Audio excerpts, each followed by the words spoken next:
Welcome to the eZaango podcast, Vanessa Norman. Thanks, Abs. Thanks so much for having me. Yeah, this is super exciting. It's weird talking with all of this kit around us, which I don't know if you guys will see the behind the scenes, but there's so much going on, and it feels so weird talking. But we're gonna get into it, give it a crack. If you want to be on the eZaango podcast, shoot us an email, contact@eZaangogroup.com.au. Is that right? Yeah, that's right. Shoot us an email, and we'll have you on the potty as well. This is a big week for you. It is big week. It's a huge week for you. It is. So you've travelled from Brisbane, you've come all the way to Melbourne. We have Level Up event tomorrow.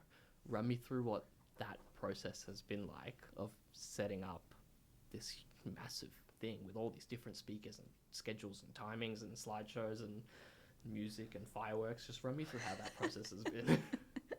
Well, it's been months in the making, obviously. Yeah. There's a lot of behind the scenes work that goes into it. I have an amazing team that support me.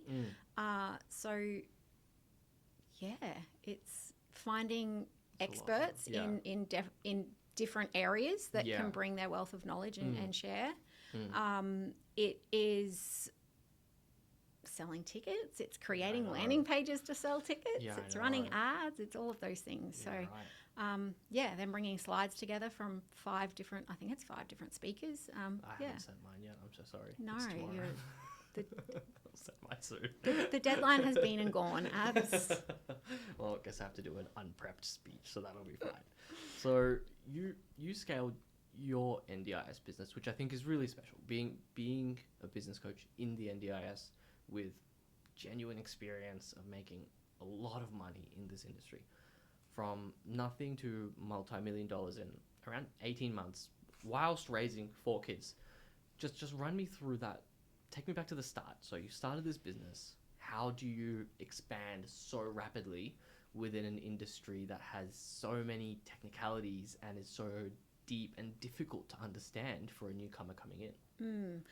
My first experience with the NDIS was as a carer. So I already knew one side of the NDIS and I knew what participants needed, right? Because I was, well, not personally, but I was a carer for my children. So I knew what was needed and the gaps that other providers were missing. Right. And so starting my business just felt like the next natural step because I'm like, I know how to solve this problem. And within a couple of months, I was booked to my capacity and it was like, okay, we need to hire some team. And being you don't want to turn people away, you don't want to say no to people. It's like, yes, we can do that. And now we'll find staff to do it and we will train them in the way that I like things done. And how long ago did you start your business? It was 2019. 2019. And so now we're in 2026. And do you feel like it's becoming increasingly difficult for people to get into the sector? Because in 2019, having a not young NDIS, but obviously now there has been so many changes still happening, in the future will happen. Yeah. Are you finding that with clients coming to you wanting to get into it, there's less problems to solve because people have figured it out a lot more? No, probably the opposite. Really? Wow. Really? Are you really surprised by that? Yeah, I'm surprised because that tends to be. I find that tends to be the issue in most industries. Coming from a business background in marketing and online coaching, and once people figure out that hey, there's money to be made here, which at the end of the day is the core purpose of starting a business or running a business. Once enough people figure that out, and then the market matures, all of a sudden, everyone knows how to solve the problem. And then it becomes very difficult to find entry into a quote-unquote, what a lot of people like to say is saturated industry. So that hasn't happened in the NDIS, even with all I would say there's lots of businesses out there, definitely. Obviously, the number of providers out there has grown rapidly, but the providers who have figured it out, no. Right.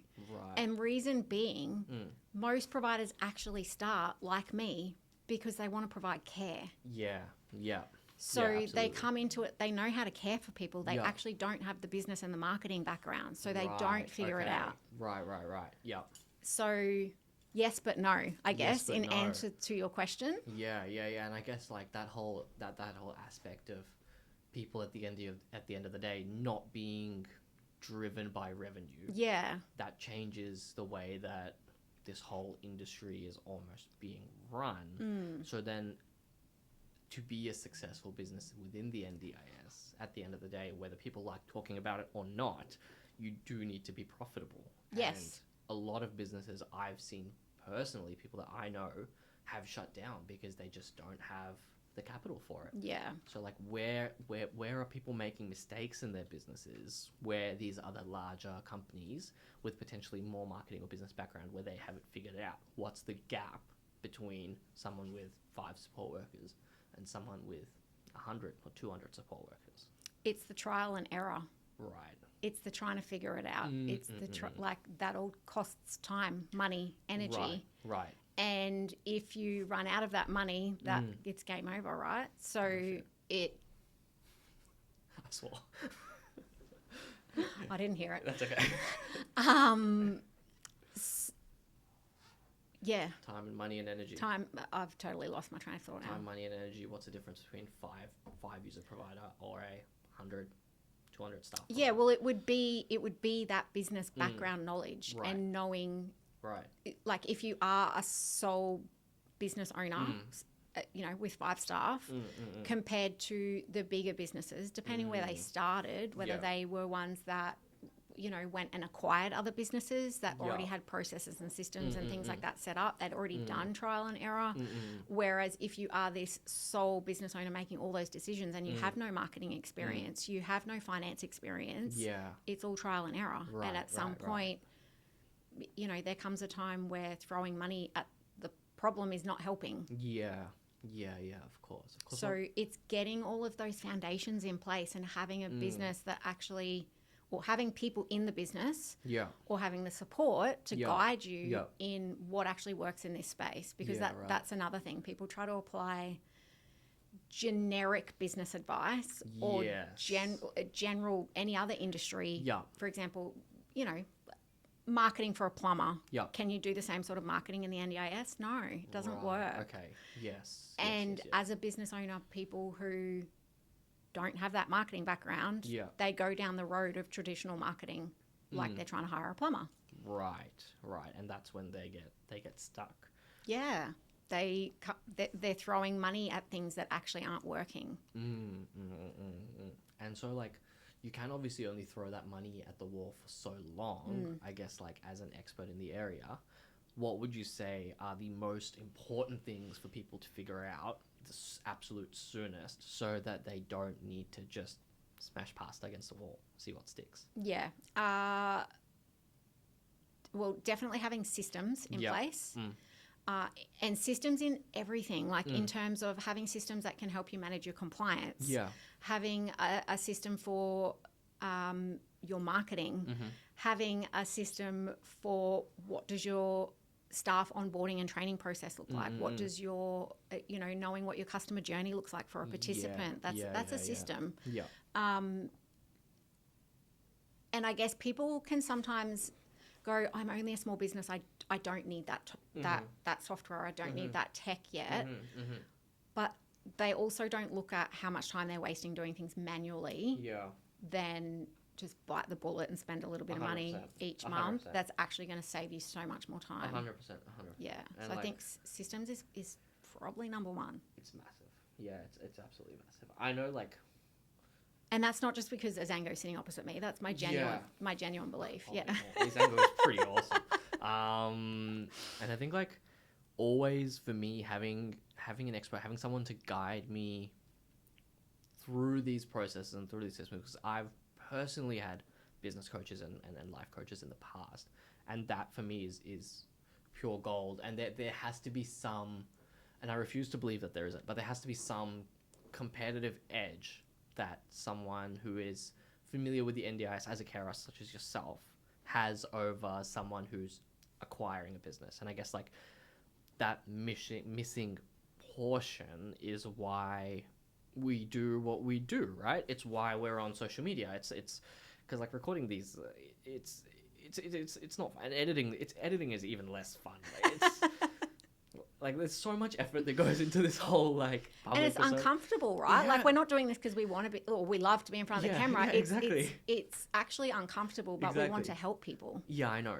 Yeah, and like that helping, I guess, I find so often that the helping falls on deaf ears, and it's just like, well, no, I'm running my business. I don't need your help. It's like I've been doing this for so long, right? Like I don't need this. Even if there is opportunity to improve and like things that you can systemize even further and optimize even further, and like for me as someone as a growth specialist, it's all about speed. Like I suck at being patient. I want everything done like now, like yesterday, right? We have very similar. Okay, that's good. Yeah, that's totally me. That's good. It's I have an idea. Let's have it done yesterday. Let's do it now. Yeah. And like I personally always hate it so much when things are delayed. And I'm sure that like a lot of people that inquire with you have ended up thinking about it and sitting on the fence, and like they've been looking at social media, and maybe even people who are inquiring with eZaango, maybe they've been looking at us for 6 months, right? And they haven't made that decision. And I guess our roles are to educate. Hey, like in 6 months, we could have solved so many of these problems. You could be so much further ahead. Be so much further ahead. Like what like, because I have my top 3 things that people tell me all the time. Yeah, it's like I don't have time. Like I need to sleep on it. It's a pain in the ass to change systems. It's like, what's your top 3 things that you hear as a business coach? Let's say in your induction calls or your onboarding calls, where it's like, I haven't made this decision yet, right? Like, what are those kind of things? And then what's your way to explain to that person, hey, like, it's okay, but X, Y, Z? That's a really hard question, Abs, because I don't feel like I get much of that. You're lucky. Yeah. Good for you. I don't, yeah. Really? Yeah. Wow. Like, when people are contacting me, they want help. And I guess they value my lived experience. Yes. Massively. That, you know, and I have a thing about, I only want to work with people who are action takers. Right. So is there a lot of people that you would reject from your program? I wouldn't say reject. Okay. Maybe the wording's a bit hard. Maybe, is there people that you would say that like who is your program not ready? Not right? You're not ready. Oh, not ready. Okay. Yeah. Right. Yeah. Yeah. So in terms of my my 12-month coaching is probably not ideal for potentially a brand new startup. So somebody who is just getting started. I'm working more with established businesses who have team, who I guess their biggest challenges are probably more the systems and the system side, the processes. They are the ones who have all the information in their head. They have to make all the decisions. They feel like they can't take a holiday or have a day off. Yeah. They are probably more the people that come to work with me in my 12-month program, because there's different levels of need and there's different levels of help. As a brand new business, their ultimate challenge is finding clients, is finding participants. 100%, so 100%. I have a really short, sharp 8-week program that takes people through how to implement marketing into their business so they can start getting those participants, okay? Because that's their biggest challenge right now. They don't have team to have challenges there. They don't have, all of the other things. They potentially have their compliance if they've, gone and purchased policies and procedures and, they've got all their T's crossed, but ultimately they need clients. And that's where then my larger program comes in, because it's like, okay, I can teach you how to market your business, but then you're going to have more problems. Yeah, right. Because once participants start coming in and you start getting those referrals, do you know how to recruit values-aligned staff? Do you know how to onboard staff so that they stay with you for the long term and that they're 100%. Doing things the way that you want them to be 100%, done? 100%. Are your participants staying with you for the long term, or are they leaving in a couple of months? Yeah, for sure. Do you understand what your true cost per hour is? Everybody knows what the price guide charges, but what is your true cost per hour? What is your profit percentage margin. Yeah. So these become the next challenges. And that's sort of the stuff that happens once you've got a few clients, once you've got a few team members. Yeah. That where people are no longer chasing the referrals and the participants, it's we've got them. Yeah. But the groundwork and keeping this from being solely reliant on one person is the next challenge. Yeah. So like, what would you say? Because I feel like that whole solely reliant on one person thing is why a lot of business owners drown. Like it's a lot. I mean, I had to call with someone the other day I had to call with Siobhan and Khalil. Okay. And hello guys, if you're watching this. And they were like, oh, we're running 7 businesses between us. And I was like, oh, you poor things. Like, running a business is a lot of work. So, like, setting up that hierarchy internally, what was the way that you did it that then, again, allowed you to scale so fast and so rapidly? Yeah, so as in, like, exact organization chart kind of thing? Yeah. Or Yeah. Yep. So I tried it a few different ways in terms of having client success or client relationship managers. I tried it based on region, so in terms of geographical location, and trying to sort of group, because I guess it gets to a stage where once you've got a lot of participants, it's too much for one client relationship person to handle. So then when you're expanding and it's okay, cool, let's bring on another person, how are we going to decide who looks after which clients? Yeah. So originally I tried it as a geographical location, and then it became okay, when that person goes on holidays, where's all the background knowledge then? So same issue in terms of, instead of it now being me, it was now reliant on this client relationship manager for that particular geographical location. So then we changed it to a shared model, and everything needing to be systemized, and everybody could see the phone calls that came in, the emails that came in. So everybody, whoever answered the phone, could actually go to that participant's profile, and they could see everything. They could see what that last conversation was about, where things are at with their plan review, whatever it is that's going on. It was available to everybody to see, and anybody could pick up where you left off. Then obviously it moves into then having a separate HR person who is solely responsible for recruitment, performance reviews, all of that kind of thing. Then it moves into having finance people. So obviously it all grows and changes, but having designated job descriptions and tasks within those job descriptions. And yes, in the beginning, it might be one person is actually wearing 3 different job descriptions. Yeah, I see that all the time. But as you grow, you need to be able to, okay, we're taking this particular job description off you, and this is now going to a new person that we've 100%. just hired now. 100%. So 100%. Yeah. And that's a stressful place to be in, where like you feel so responsible almost for the survival of your own business, and it's and sometimes that stress doesn't even run as deep.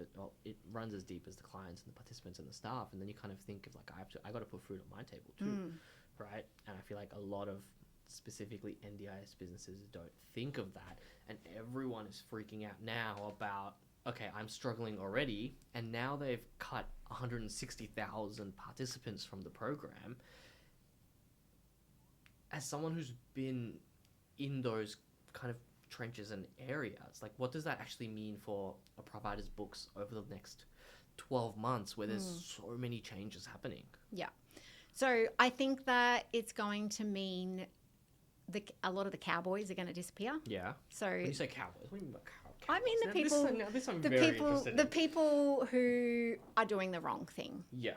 The people who are fraudulently taking money, who have a shell company but no real participants inside it. That kind of thing. So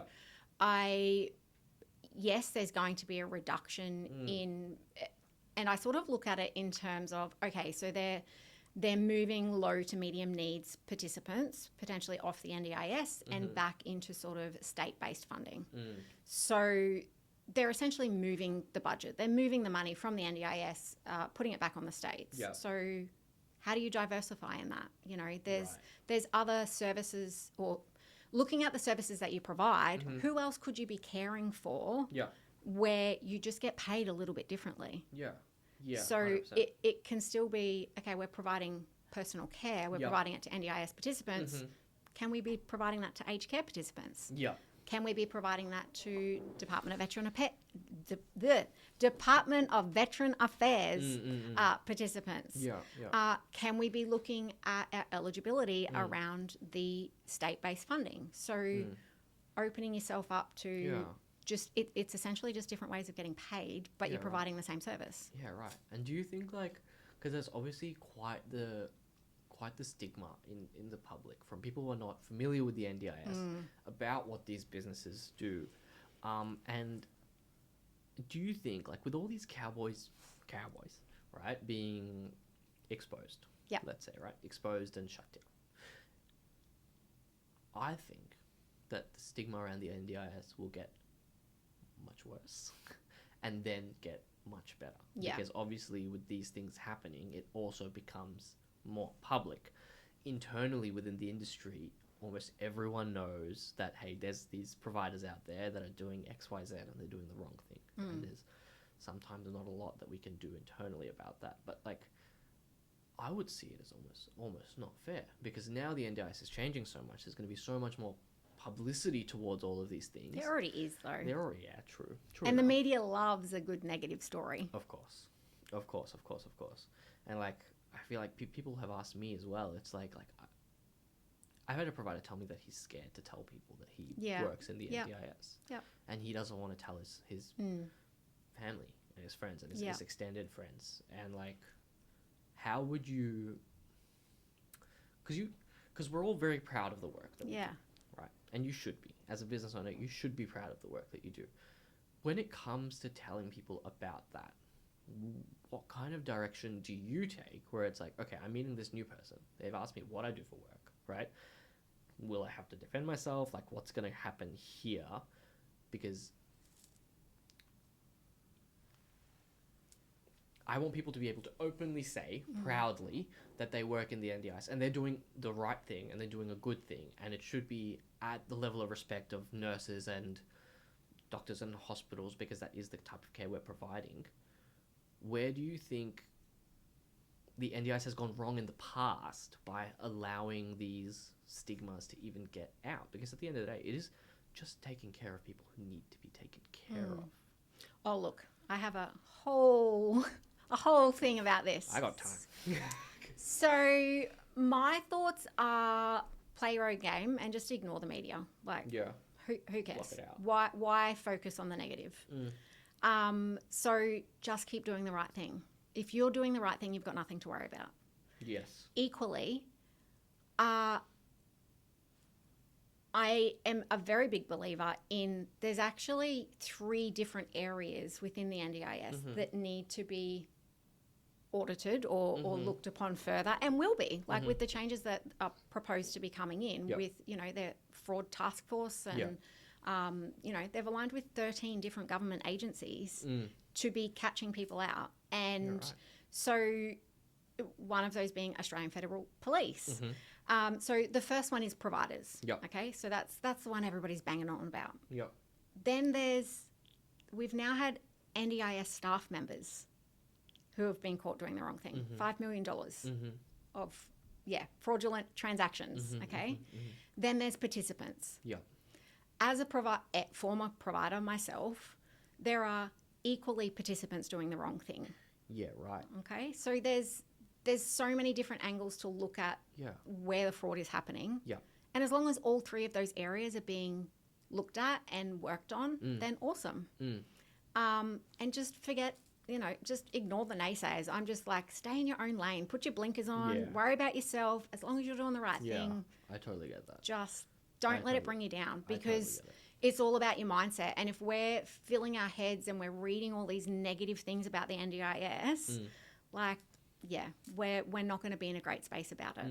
So to succeed, we need to be in a great mindset. We need to be going, I'm providing great care, so I'm going to survive these changes. Have you ever had anyone come into your program that was doing the wrong thing and you had to straighten them up, or has that ever happened to you? Not intentionally doing the wrong thing. No.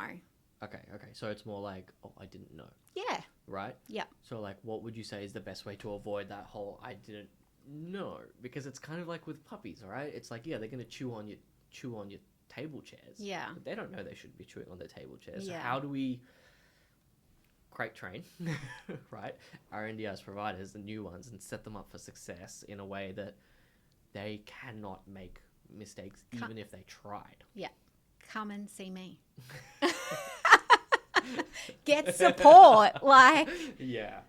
Don't just be reading all the newsletter. And this is the other thing. Like, don't go reading all the media articles out there, because there can be so much confusion around that. Like, just be looking at actual government documentation. What is legislation? Yeah. What is a requirement? Yeah. Don't just be reading what the Courier Mail put out there, or, you know, like that kind of thing. 100%. But yeah, 100% support. Like, you need support. 100%. I guess, like, we've built eZaango in a way that our platform blocks you from doing that. Like, even before, when eZaango was initially thought about, it took us around 3 years to go to market, right? Because in those 3 years, what our team did was learn about the industry, learn about the requirements, learn about the different pay groups and pay rates and how non-conformities happen in audit, what that process looks like. And we've built our system so that even if your team or your support worker or even potentially you as a business owner tried to make a mistake, the system kind of holds you accountable in that way and says, slow down. Hang on, slow down. You can't do this. Why can't you do this? Because of this, right? And I think personally, like, I've talked to one of our clients left us, actually. This is a great story. One of our clients left us. They said, my team hates eZaango. We said, okay, why do they hate eZaango? They said, oh, we can't delete shifts. And we said, well, why do you want to delete shifts? Like, you delete shifts, you delete the notes. Like, why would you want to do that? And they said, oh, you know, we don't need to explain ourselves to you. Blah, blah, blah. We said, okay, like, if you're not wanting to do that, we're not wanting you as a client. Yeah. It's like, if you want to do that, we can part ways. We can do all that. That client actually ended up coming back to us. Oh. They kept coming back to us. They went to a different system, and then they said, yeah, they don't have, you know, the built-in, the specific purpose-built functionalities, but we found workarounds. But then an incident got deleted, and it happened by accident, but then we couldn't recover that incident. And I guess, like, that's where our partnership comes into play massively, because it's like, yes, you can teach all the system, all the management, all of the business hierarchy structure in the world, but at the end of the day, people make mistakes, right? And to avoid those mistakes, we have this code base, or this CRM, our CRM set up, so that when it might happen, we're just your last line of defense, I guess. And did you find, when you were running your business, that portion of eZaango helped you quite a lot in terms of scaling and everything? Oh, eZaango was absolute game changer for us in terms of reducing the hours of, like processing timesheets and invoices and nightmare. And I guess prior to eZaango, had very strict compliance regulations.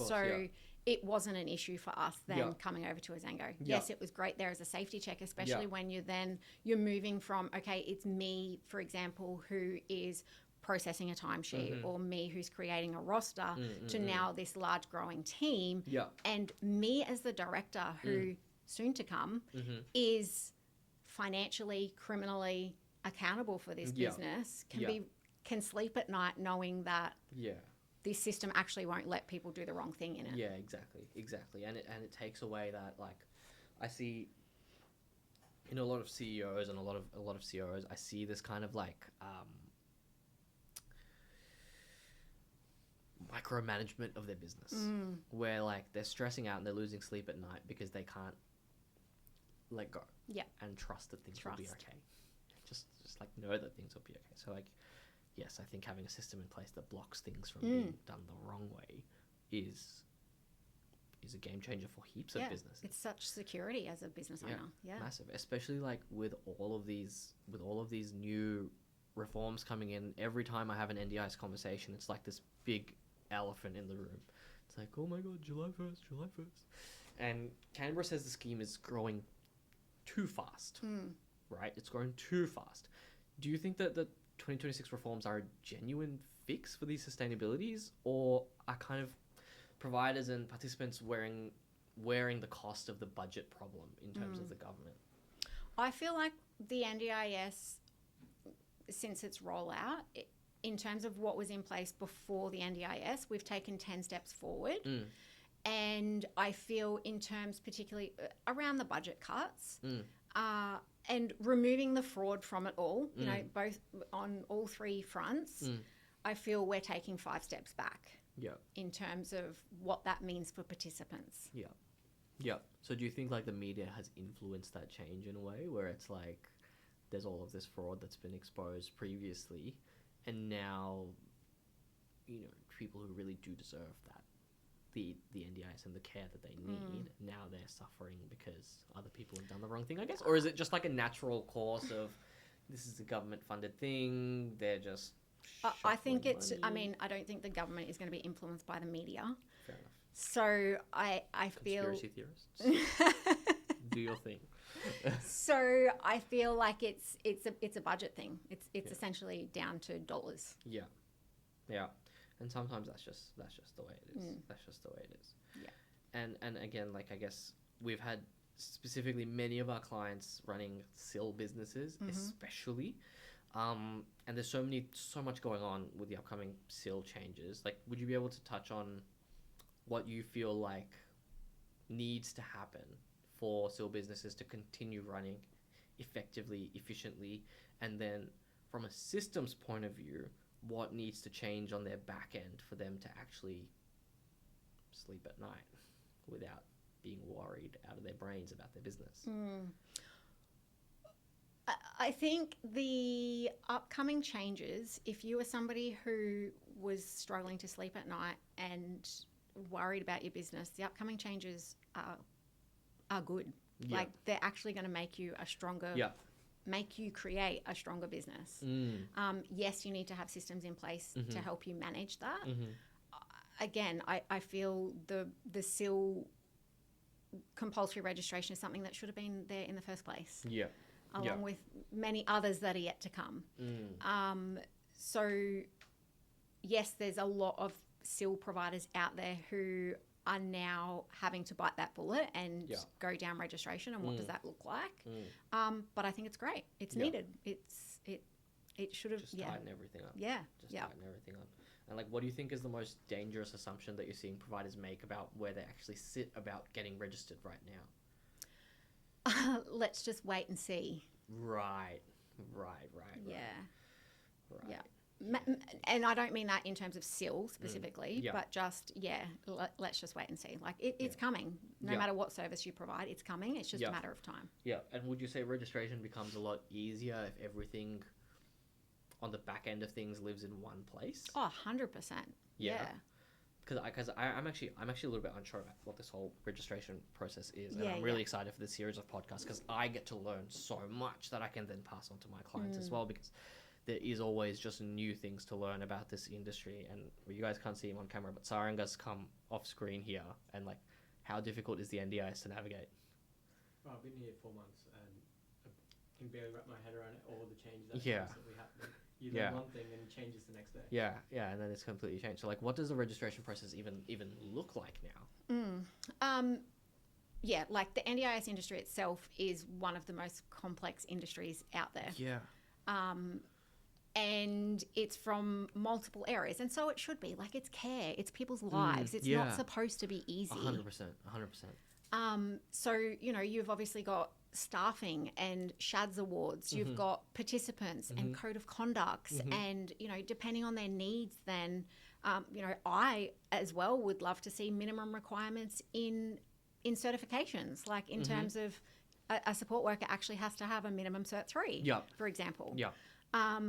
So in terms of registration, again, if you have all the policies in place, if you're doing the right things, and especially if you're using a system to help you do it, that's going to stop you doing the wrong thing. Yes. When it comes time to being audited, like it's a walk in the park. It's actually not something to fear. An audit is not something to fear. Yeah. It should be something that every business is doing internally themselves very frequently. Yeah.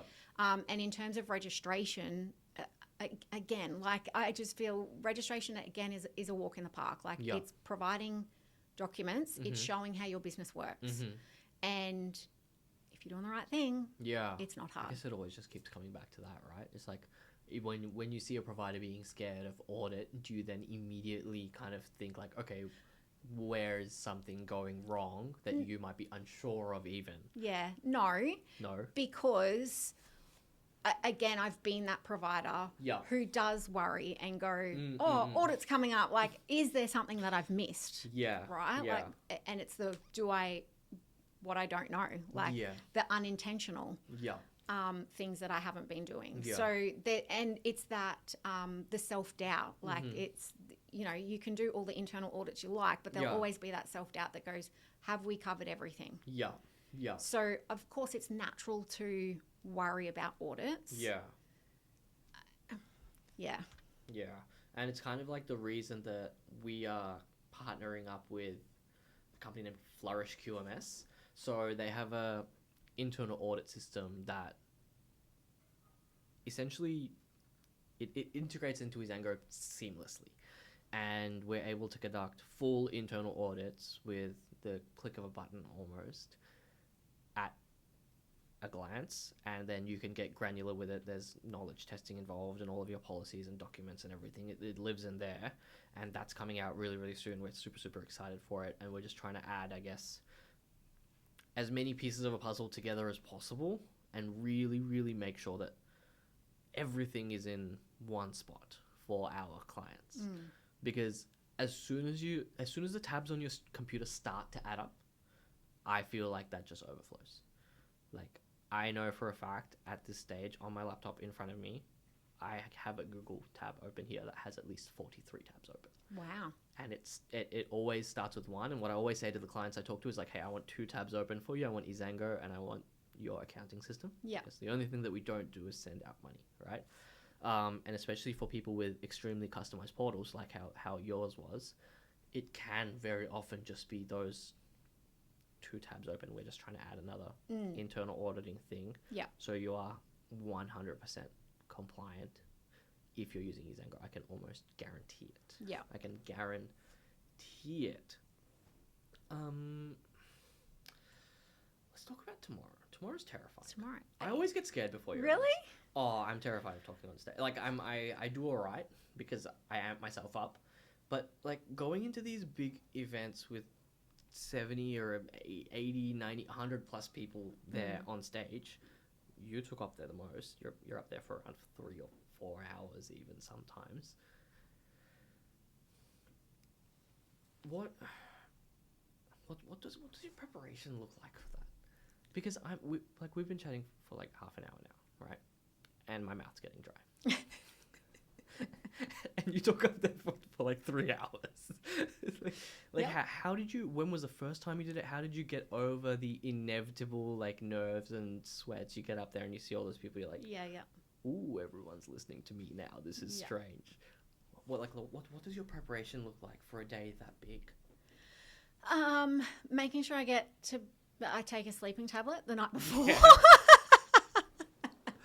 It's a great idea, to be completely frank. It's a great idea. Because I am a very good... at the best of times, I struggle to get to sleep because my brain does not stop. I've got ideas flashing. I could do this and I could do that. And have I done this and have I did that? Did I forget to turn the iron off? And, all of those things.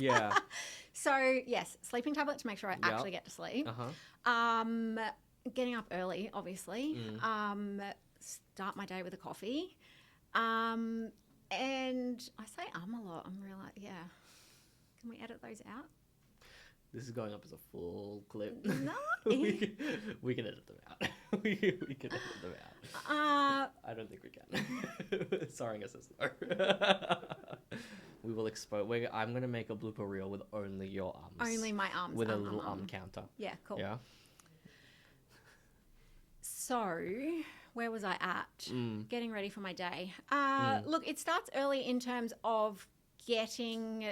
I like to get to the event space early before everybody else does. Making sure that everything's working, you know, laptops, all that sort of stuff. And look, we are there late the night before as well. Yeah. So there's making sure things work the night before. Yeah. And I don't know. I still am full of nerves. Like, don't get me wrong. Like, it's not like I walk on stage and I'm like, oh, totally. Like, I woke up this morning and I was full of nerves. Like, For this? Not for this. Oh, okay. No, for tomorrow. For tomorrow. Okay. Yeah. It was like, oh, tomorrow is now level up day. So yeah, like my nerves already started today. Yeah, right. And Add it to the calendar. and I feel like I just get into a flow. I get into an energy. Like at first walking on stage, the very first time is like, oh.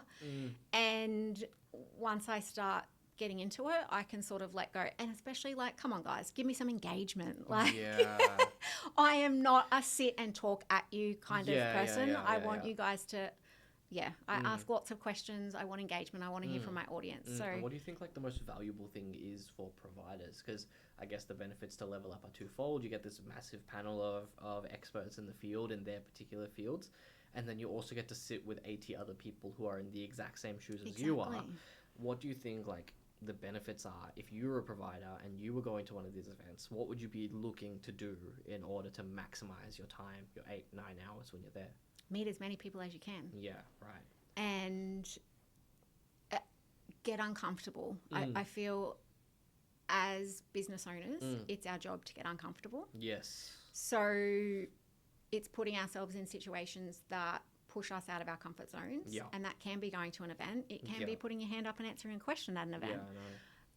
But what a great place to introduce yourself and your business in front of 80, 90, 100 people by putting your hand up and answering one of my amazing questions. Should I drag people on stage tomorrow? Should you drag people on stage tomorrow?